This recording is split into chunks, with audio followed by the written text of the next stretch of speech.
Ano nga ba ang confidential informant? Naalala nyo, si Jonathan Morales nang humarap sa Senado, 2 beses na po yan. Pero parating pinagdidiskusyon, ano ba ang role ng CI? O confidential informant. Alam po nyo, ang confidential informant, confidential nga eh. Kaya hindi niya pwedeng i-reveal. Ngayon, yung pagpipilit ng mga senador na malaman kung sino yan, goes against the very basic tenet of ano ba ang pagbigay ng confidential information sa mga nangyayari. Yung confidential informant po, pinanggagalingan po yan ng mga kuro-kuro na kailangang imbestigahan. Kaya nga ho, napakahalaga na lumabas dun sa hearing ni Senator Bato, ni Chairman Bato, na yung dokumento ay talagang original at talagang may ganong dokumento. Ang problema na lamang po, nung trinetrace kung nasaan yung dokumento, abay hindi po makita. Wala daw sa PDEA, wala daw sa file nila. So ano ang recourse natin ng taong bayan dito sa pangyayari na nangyari doon sa Rockwell, no? Ang lumalabas po, klarado na yung unit ay kay ating pong actress na si Maricel Soriano. So pag pinagtahi-tahi po natin ang allegation ng confidential informant doon sa 42C na unit ni Miss Maricel Soriano nangyari. So kailangang imbestigahan dahil tinigil ang imbestiga, wala hong nangyari dun sa kaso. So yung confidential informant po na parating sinasabi, hindi naman po pwede niyang i-reveal kung ano ang source. Pwede yung confidential informant kasama dun sa nangyari dun sa loob ng 42C. Pwede rin namang sinabi sa kanya. Pwede rin namang ka-corridor doon sa unit na pinangyarihan. So ano po ba ang mga kailangang makuha? Under PD 1731, nagbibigay po ng rewards and incentives sa government witnesses and informants. Doon po, hindi pa natin alam na talaga bang witness siya dahil walang investigasyon.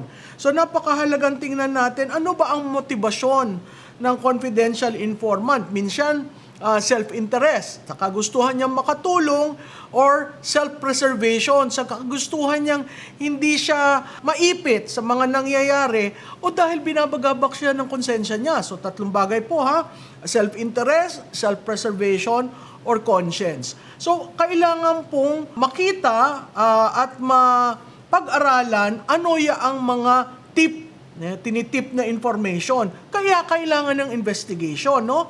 Is it necessary to present the informant at a trial? Kung magta-trial po, opo.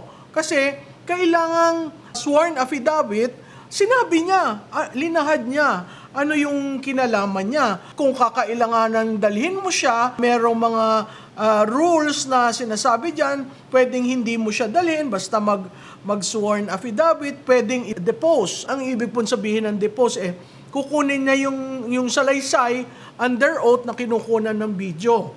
Dahil ang sekuridad nung taong yung tinatawag na confidential informant napakahalaga. Pwede po bang mabuksan niya ang testimonya niya para sa drug cases? Depende po yan sa resulta ng investigasyon. Paano mo masasabi ang confidential informant are reliable? Marami pong tinitingnan dyan at ibang klase na andyan yung klase ng impormasyon na binigay, na andyan yung kasama ba siya dun sa illegal act, na andyan yung may corroborating ba na testimonya sa sinabi noon, na andyan rin yan na kung yung informant kasama sa substance abuse, mental health issues, and other obstacles that may bring the informant trustworthiness into question. Ngayon po, any information about the credibility must be documented kasi mahalaga po yan. So, 2 bagay lang po. Iba po ang informer at informant. Ang informer po, binabayaran. Nagbibigay ng informasyon for a fee. Ang informant po, yan po ay walang usapan ng pera. Yan po kasakagustuhan niya magbigay ng informasyon. Ang informant, hindi po yan regular na nagbibigay ng impormasyon sa pulis. Samantalang ang informer, parati po yan. parating source ng information ng mga pulis. Ang informer po, kailangan po ma-establish nila ang kanilang walang derogatory record sa mga pulis at ang kanyang karakter ay mahusay. Samantalang po ang informant, hindi po yan kinocultivate ng mga pulis, nasa labas po yan ng kanilang influence, pero po volunteer mismo sila ng information. So pag pinag-uusapan po natin ang confidential informant, malaking bagay rin po dyan yung uri ng classified documents na dinadala. So meron tayong classified, meron tayong unclassified. Pero ngayon po, dahil dyan sa dalawang hearing sa Senado, si Senator Tolentino nag-file po ng Senate Bill 2667. Nagsasabi ng pamamaraan kung paano mo ideklara, kung paano mo hawakan, at kung paano mo kinokontrol ang documents na classified. Okay? At sinabi po niya dun sa panukalang batas niya, 3 bagay ang dokumento. Dati ho kasi may process of classification niya. Kung nakakita kayo ng document na merong covering na nakasulat confidential, yan po ang handling niyan ay napaka-importante. Dun sa panukala niya, sinabi lang niya 3. Top secret, secret, confidential.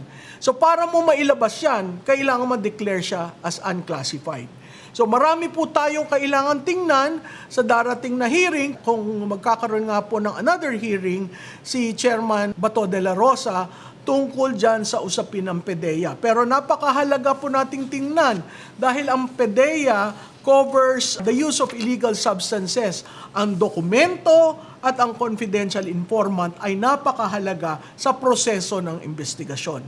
Muli po, ito si Maluti Kian ng Maltic. Subaybayan niyo po kami by following, sharing, and clicking the like button.